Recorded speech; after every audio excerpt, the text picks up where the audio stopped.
সবাইকে শুভেচ্ছা জানিয়ে এবারের শিয়াল পণ্ডিতের গল্পের আসর শুরু করছি। এবারের এপিসোডের বিষয় মন, বুদ্ধি আর বিবেক। এরা আবার কি?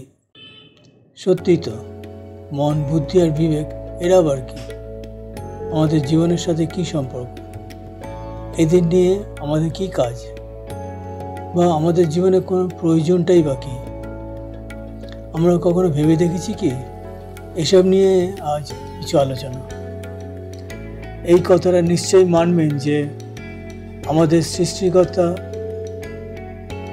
মানব জাতিকে ভূপৃষ্ঠে পাঠিয়েছেন বিবেক, বুদ্ধি, বিবেচনা, চিন্তা শক্তি ও জ্ঞান দিয়ে। তাই বলা হয় মানুষ শ্রেষ্ঠ জীব। মন, বুদ্ধি, বিবেক এই তিনটি শব্দ মানুষের মানসিক ও নৈতিক অবস্থা বোঝাতে ব্যবহৃত হয়। মানুষকে বিবেক দেওয়া হয়েছে, যা দিয়ে সে ন্যায় অন্যায়ের বাছ বিচার করবে, অন্যায়, অত্যাচার ও জুলুম নির্যাতন থেকে নিজেকে বিরত রাখবে এবং তার প্রতিবাদ করবে। এই বিবেকের কারণেই মানুষ পশুর থেকে পৃথক সত্তা।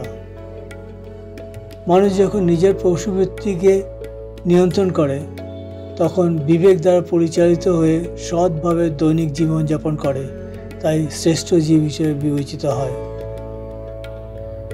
বিবেক হলো আত্মার সেই আয়না যা মানুষের ঠিক ভুলগুলো পূর্ণ রূপ দেখায় ও বিচার বিবেচনা সহযোগিতা করে। আমাদের সমাজে বড় বড় ডিগ্রিধারী শিক্ষিত মানুষের অভাব নেই, কিন্তু শিক্ষিত বিবেকের বড় অভাব। মানুষের শ্রেষ্ঠ আদালত হলো তার নিজের বিবেক। প্রতিটি মানুষের মনে কিছু না কিছু চাহিদা তৈরি হয়, সে ছোট কিংবা বড়। তারা বোঝার চেষ্টা করে সেই চাহিদা তাদের কতটা প্রয়োজন। যদি সত্যি প্রয়োজনের, তবে কী উপায়ে তা পাওয়া যাবে, এবং তখনই মানুষ নিজের বুদ্ধি দিয়ে পথ খোঁজে। সেই চাহিদা পূরণের জন্য মানুষ নানান পথ অবলম্বন করে, যাতে কম সময়ের মধ্যে পাওয়া সম্ভব হয়। কেউ ন্যায়ের পথ দেয়, কেউ আবার অন্যায় পথও ধরে। এইখানেই হলো মন, বিবেক এবং বুদ্ধির বিচারের একটি পথ নিশ্চিত করা।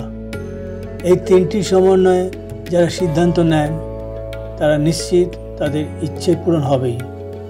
যদি আমি নিজের প্রতি বিশ্বাস রাখি এবং নিজের ইচ্ছা শক্তিকে ভরসা করি, তবে নিজের অক্ষমতা ক্ষমতায় পরিণত হবে। আই রিপিট, যদি আমি নিজের প্রতি বিশ্বাস রাখি এবং নিজের ইচ্ছা শক্তিকে ভরসা করি, তবে নিজের অক্ষমতা ক্ষমতায় পরিণত হবে। আমাদের অসুবিধা এবং সংগ্রাম যখন আমাদের অধ্যবসায়ের সাথে মোকাবিলা করে, তখন সেগুলি আমাদের উদ্দেশ্য সিদ্ধির মাধ্যম হয়ে ওঠে।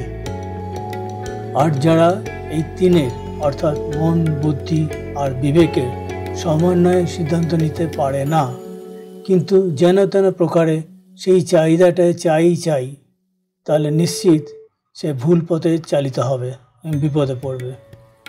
কারণ বিবেক ও বুদ্ধি সহযোগিতা করে না, ফলে একের পর এক ভুল কাজ করে এবং বিপদে পড়ে।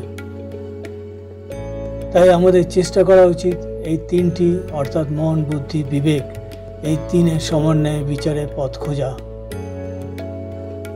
আজ এই পর্যন্ত। এই আলোচনা আমার নিজস্ব অনুভূতির প্রকাশ মাত্র। আপনারা অবশ্যই কমেন্ট করে আপনাদের মতামত জানাবেন, তাহলে আমি সমৃদ্ধ হব। আর যারা আমাদের এই চ্যানেলটি নতুন, তাদেরকে অনুরোধ রইল চ্যানেলটা সাবস্ক্রাইব করে বেল আইকন প্রেস করুন পরের ভিডিওগুলো পাওয়ার জন্য। পরের ভিডিওতে আবার দেখা হবে।